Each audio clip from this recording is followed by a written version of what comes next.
The tragedy of Nigeria began in 1986 when we did the structural adjustment program.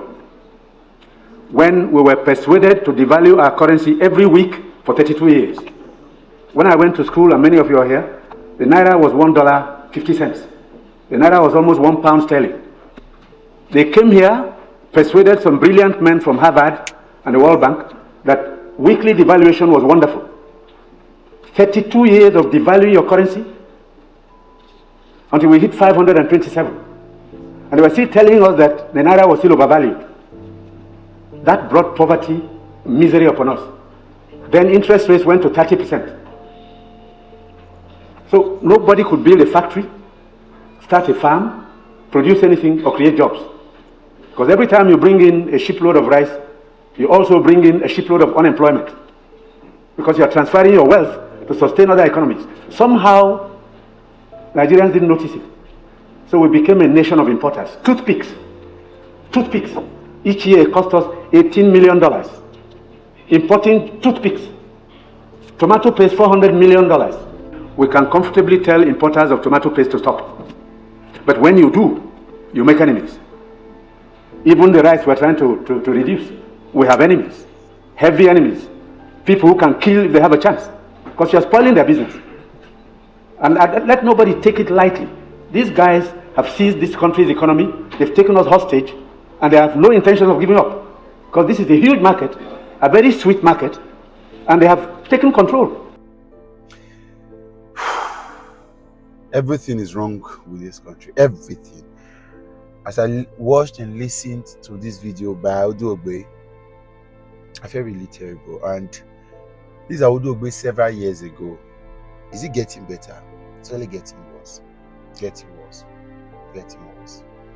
I'm sure Audu Ogbe would be sounding like he was a prophet talking at that time, because while he was trying to talk about the problems of this country at that time, he didn't see that the Nigeria that was going to happen in a couple of years' time would be a far cry. That's Nigeria is even being better now. I want you to take your time and watch the video. It's a 4-minute clip. Watch it.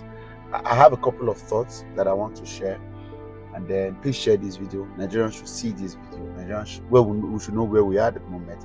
And we should know how, it takes some level of delusion, blindness, or ignorance, or maybe sheer wickedness for you to see somewhere and think that this country is moving forward. We are not. We are going backward. Look at this video again and share it so that Nigerians would know that there is an urgent need for sterling effect. Watch the video first. The tragedy of Nigeria began in 1986 when we did the structural adjustment program. When we were persuaded to devalue our currency every week for 32 years. When I went to school, and many of you are here, the naira was $1.50. The naira was almost £1 sterling. They came here, persuaded some brilliant men from Harvard and the World Bank that weekly devaluation was wonderful. 32 years of devaluing your currency until we hit 527. And they were still telling us that the naira was still overvalued. That brought poverty, misery upon us. Then interest rates went to 30%. So nobody could build a factory, start a farm, produce anything, or create jobs. Because every time you bring in a shipload of rice, you also bring in a shipload of unemployment. Because you are transferring your wealth to sustain other economies. Somehow, Nigerians didn't notice it. So we became a nation of importers. Toothpicks. Each year it cost us $18 million. Importing toothpicks. Tomato paste, $400 million. So you talked about tomatoes now. One basket in town now is less than 2,000 naira. The farmers are losing money because the processors don't have enough funds to set up factories. You are going to do tomato paste, it's food grade stainless steel. You can't just use anything because you'll be putting poison in people's stomachs. 2 factories have started off. I believe by the middle of next year, we can comfortably tell importers of tomato paste to stop. But when you do, you make enemies. Even the rice we're trying to reduce, we have enemies. Heavy enemies. People who can kill if they have a chance. Because you're spoiling their business. And let nobody take it lightly. These guys have seized this country's economy. They've taken us hostage. And they have no intention of giving up. Because this is a huge market, a very sweet market, and they have taken control. This regime is unpopular in part because it is trying to cut down imports and transfer the wealth to our rural people. And I'm saying it because I have been in this business for 41 years and I can tell you some history. Abdullah Adamu is here. Import milk, sugar, toothpicks, toothpaste, handkerchiefs, pencils. We don't make. To cure Nigerians of that malady will take a while. It will take a strong government. That's the truth. And they're not happy that we're cutting down. When we cut down, they lose money there.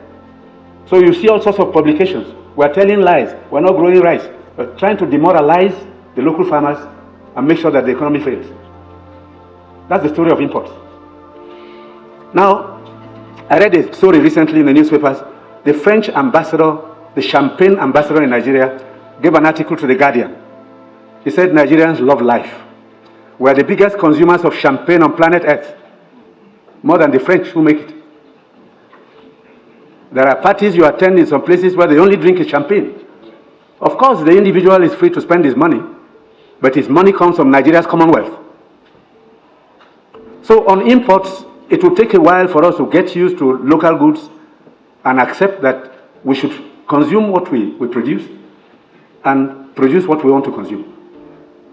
I take your point. We have to take stern measures to cut down on imports because these young boys and girls who have no jobs today are not going to allow us to carry on enjoying life at their expense. They need jobs. They need jobs. They are children. They've graduated, they've come back home to begin a second childhood because there's no factory to employ them. And the ministries can't take any more. But somebody is making sure you fail when you want to produce at home. So that's the video, right? Unfortunately, Audu Ogbe was Minister of Agriculture at a time, and then he failed woefully, being arguably one of the worst ministers ever this country has had. But what happened? All this information available to him, all this passion to make changes happen. What happened? The willingness of the leadership of the country. And I've said it several times. Until we have a leader. See, God did not make a mistake putting eyes, nose, mouth, ears on the head.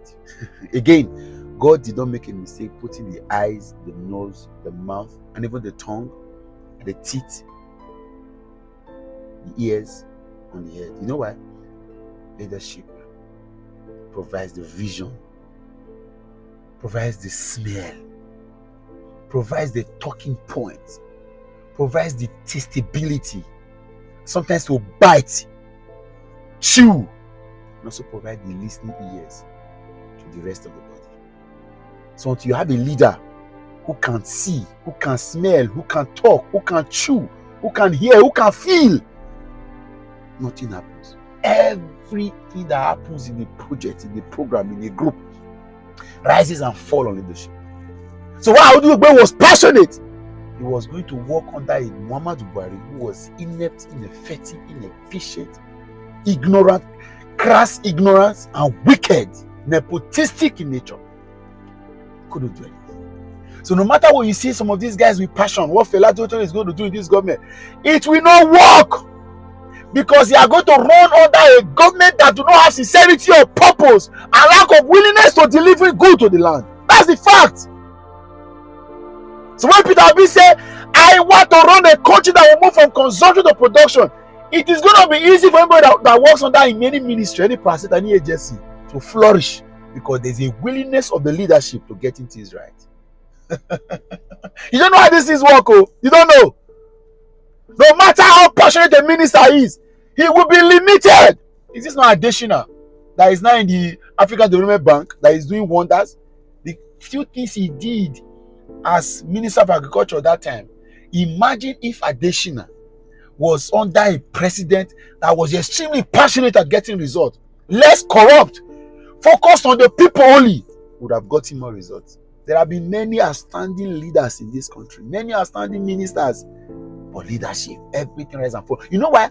The president has entered several arrangements, several agreements, several dramas, several marriage, several romance with several persons. Some of them are the biggest, like Audu Ogbe mentioned, the biggest enemy of this country. Some of them are there.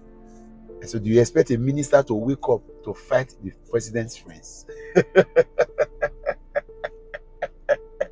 Congratulations to all of them that are getting to this government. It will not work. We are going to get here in 8 years and it will not work because the president is a politician and he will please his friends.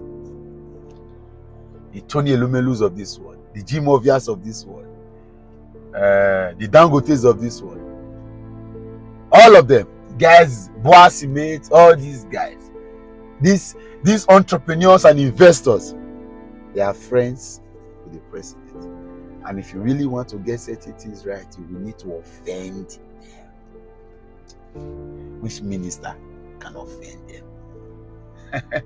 Wike has revoked several lands. They were all of those lands he revoked, they would have been submitted to the office of the president. It is the ones the president doesn't know that is revoked. You don't know all these things, you don't know. Nigeria is not moving forward. There are several things. The willingness. See, willpower is a major force in leadership. If you're going to leadership training, willpower. Any leader with the will, everything works. If the leader is here to move it, who is the leader? A leader is someone that knows the way, shows the way, and goes the way. The baggages are too much. The behind the scene arrangements are too much. The private consultations and conversations are too much. There will be ineffectiveness. Audu Ogbe knew so much, yet did so little. Bad leadership. There have been very bright people that were made Commissioner of Education, nothing worked. Because first, funding, willpower, sterling leadership quality, projection, programming. Some people just use your head. Some leaders will use the head of a brilliant man to create attractive proposals and MOUs to attract investors so that they can siphon the money for private use. That's the fact. Thank you, Audu, but fortunately nothing. I'll catch you again some other time.